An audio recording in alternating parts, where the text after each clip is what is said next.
When we stumbled across Baby Blues on Craigslist during COVID, we were blinded by her possibilities and her tiny price tag. The trailer was a box checked, that was all. Custom built, of course, but sturdy and ready to party, just like the rest of her.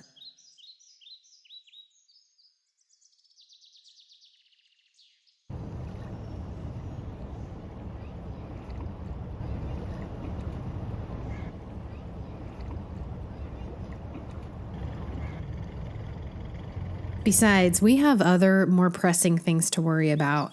The previous owner had used clear plastic tarps to protect the boat. This is an untenable situation for us, and we get a semi-permanent structure set up right away.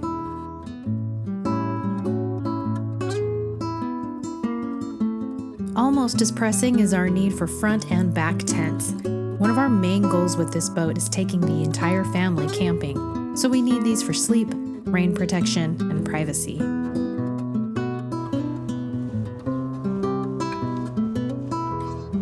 Our third trip with Baby Blues is to the San Juan Islands, and we take some damage from a mooring ball. We end up giving the entire vessel a good sanding and fresh paint.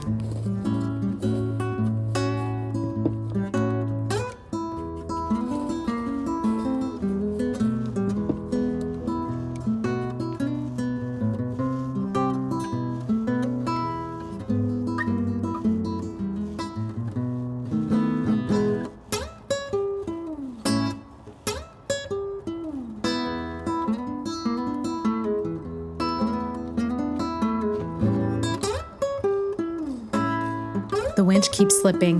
It and the trailer jack need replacing.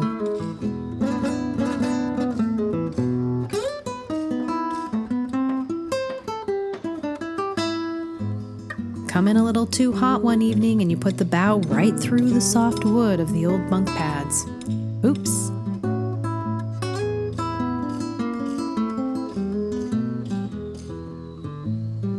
Because we're always running her up on the beach, the point of the bow needs epoxy work about once a year. The rhino lining on the underside of the gunnel starts cracking. We decide to sand, glass, and paint.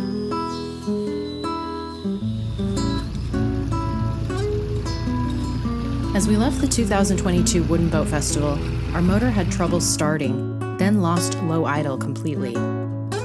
Ryan finds himself deep in outboard motorland for the first time as he replaces the stator, rebuilds the carburetor, the rectifier, etc., etc., etc.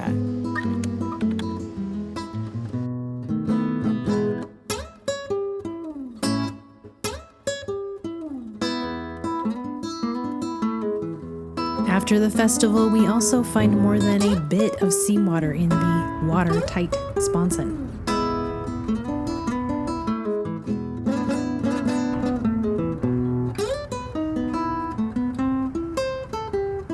At some point, we decide a shelf added to the transom will help with water splashing into the stern, provide another place to sit, and make the boat look neater by covering our gas and water can storage.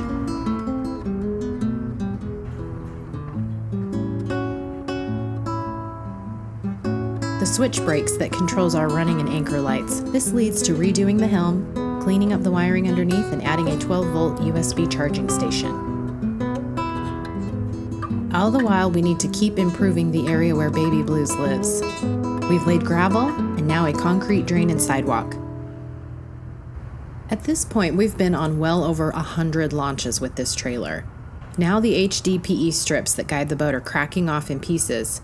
They leave behind screw heads that break off and tumble, putting serious scratches in the hull, worse than any beach we've encountered. The plywood one stands on to bring the boat in flexes more underfoot with each trip we take.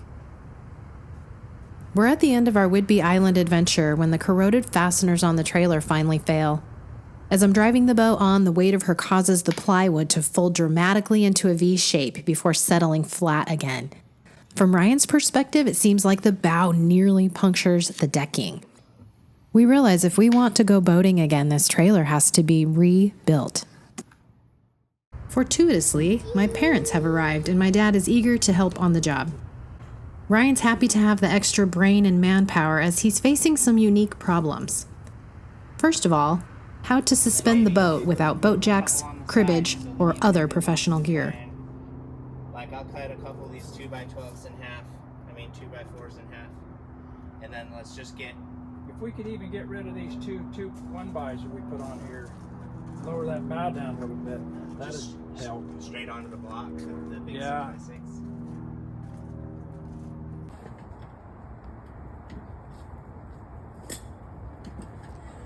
How tight is that line you're leaning against, Aaron? Once the boat is suspended, Ryan and Dad fly through the trailer decking disassembly.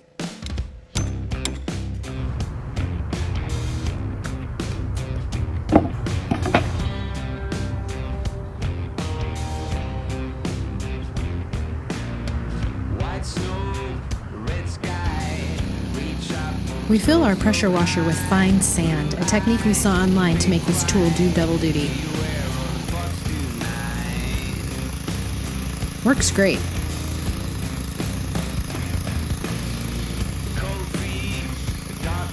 Ryan sands and sands, and he wants to stop. But he also wants to boat. So he sands. And sands.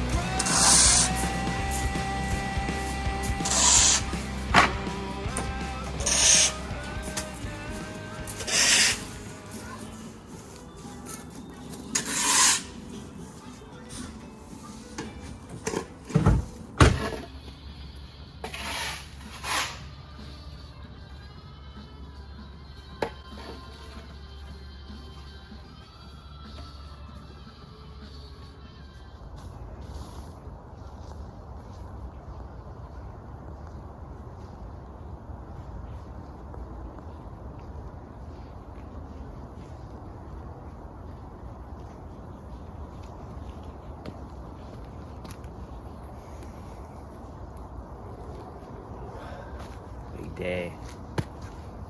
Holy crap, big day.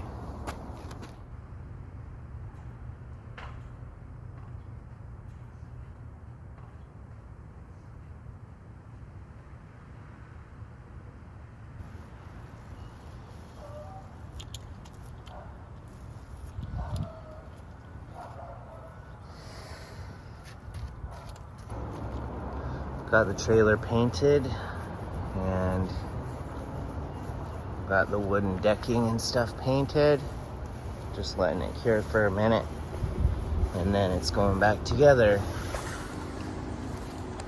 Still have some parts that I can do with the boat on, but all this has been redone now, and I have a petroleum-based coating system I'm going to use on the bottom after we get the decking put back on. It looks really good.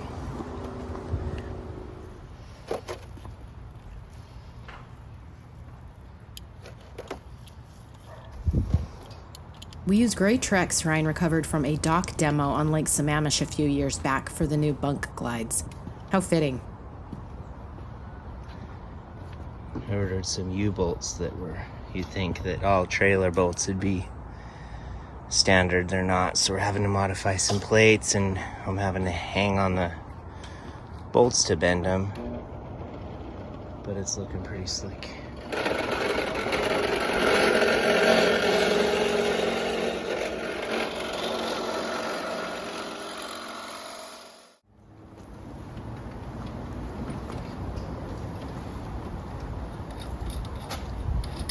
Hold that while you run that paddle down there. All right. Drill.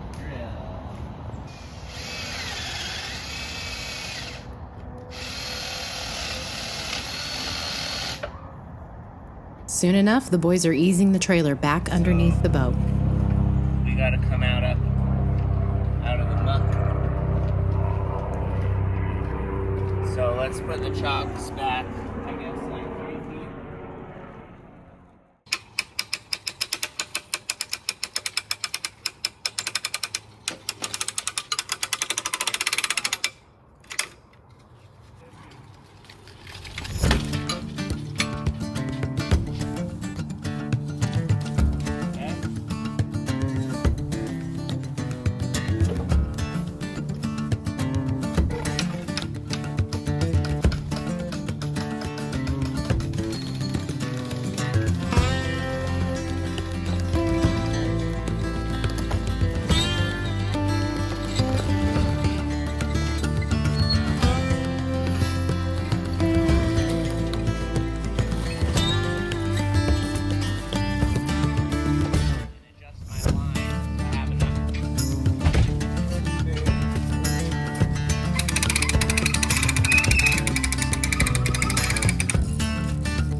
What if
Bye, Grandma and Grandpa. We love you.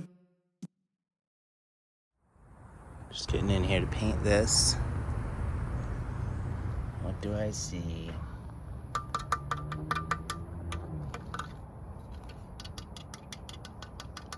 think the water's been getting in here and settling. The hairy work is done, but a few details remain. We replace the trailer winch stand. We paint the wheel wells.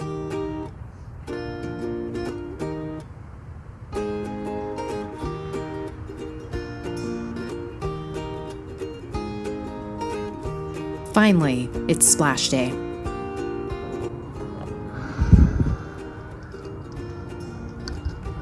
think I'm done. I've integrated reverse lights in these tail lights instead of the separate units. I got rid of the separate units. There's my markers. I cut the license plate frame down here so that it fits a mini plate. If it was a regular size, there's my license plate light.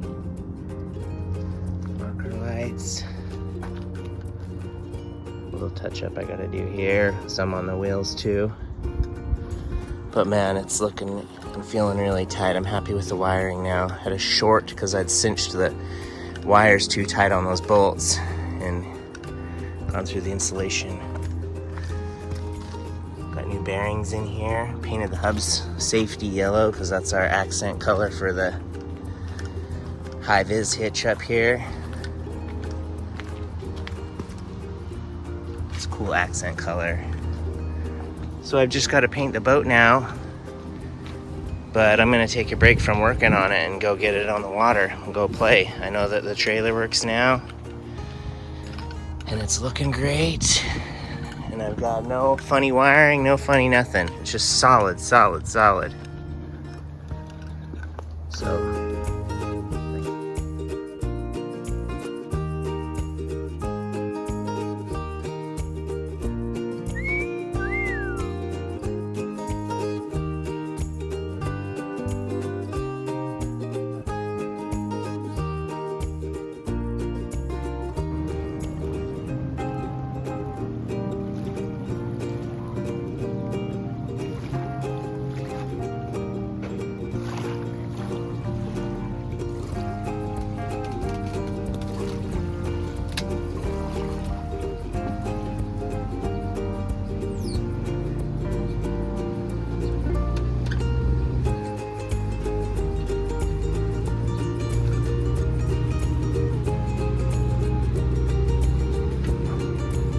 That's what I wanted to see. Awesome.